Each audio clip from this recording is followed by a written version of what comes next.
Hello, and welcome to the first in a series of weekly roundups from the Innovation and Enterprise course. So my name's Dave, and as the lead educator, I'm just going to be recapping a little bit of what we did each week and looking ahead to what we do in the future, but really trying to pick up some of the questions that you've been asking on the course. And there have been some great questions, which we'll come to in a moment. But it really needs to be pointed out that actually we've got hundreds of people taking the course from all over the world. We've got Egypt, Argentina, Botswana, India, just to name a few. And you've been asking some fantastic questions and sharing your experiences. And I really would highlight that there is this social dimension to the course. You're not just sitting there by yourself listening to us as staff. Actually, talk to each other, read each other's comments. If you were in a real classroom, you'd be listening into the questions asked by the people next to you, you'd be comparing and sharing notes and coming to your own insights. You'd also be bringing your own experiences to the programme and getting the most out of those as well. And that's what's been happening.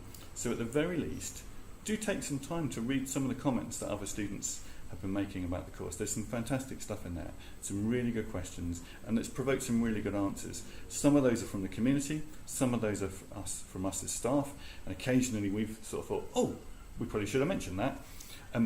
What's happened a lot already is people have started asking questions that refer to some of the stuff that we'll be talking about in weeks 2, 3 and 4. And that's absolutely fine, and we want to make these links through the programme. But do talk to each other, do get the most out of the social part of the programme. So, let's pick up some bits of the programme. Loads of people loved the camera example, and it's been really good for highlighting quite how some things work in innovation.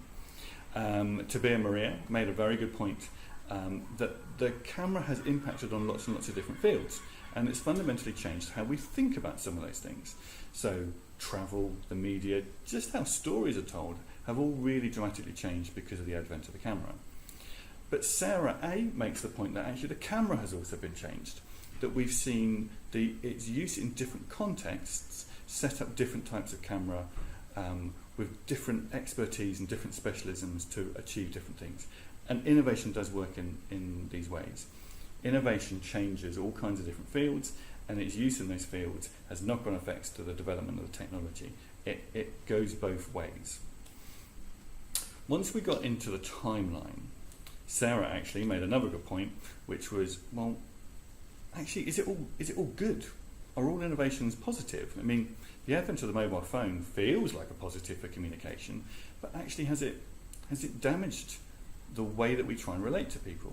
For example, you can now kind of be late and send somebody a message saying, oh, I'm going to be there in 10 minutes, or I'm not going to make it at all. Whereas in the days when we only had landlines or even pre-landlines, actually you had to think about communicating with people maybe more thoughtfully and maybe in a very different way, because some of those options weren't available to you.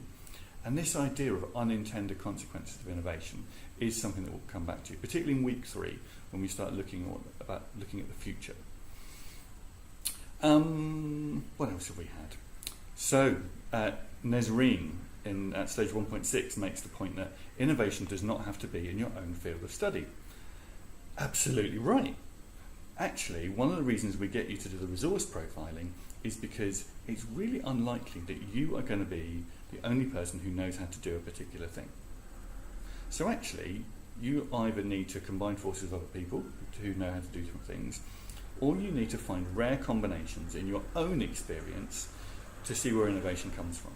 Innovation tends to crop up at the boundaries. It tends to be where an existing discipline or field of study bumps into something slightly new, and it gives it new ways in which to develop. So how you construct those networks, how you kind of link up different ideas is really important. So the habits we've mentioned this week give you a good grounding, but when we come into week 3, we're going to be talking about making your own luck, and that is very much how you find those rare combinations. We got into an early conversation about intellectual property, so thank you to Rory and Yoriki. How do you protect an idea? Well, actually protecting ideas is pretty expensive, and keeping them entirely hidden and private to yourself isn't necessarily the best way for them to develop. We think that you get more value after sharing those ideas and kicking them around and finding those rare combinations, finding those insights that help you turn your half an idea into a fully fledged idea. Patenting is expensive, Defending your patents is even more expensive. So actually, my advice would be get there first and then be very good at it. And that's how you defend your idea. We've had some great Pinterest boards, some great museums of curiosity. I really recommend having a look at those. Lots of people have been loving the case studies, and it really is worth listening to a little bit of every single one of them.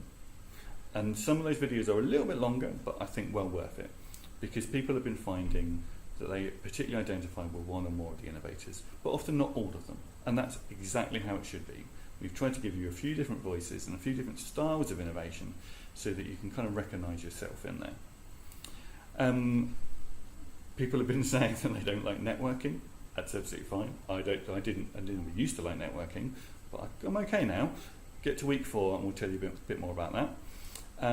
Note-taking. Loads of people want to be better at note-taking. It really is a fundamental habit. It's one that I struggled with for a long, long time.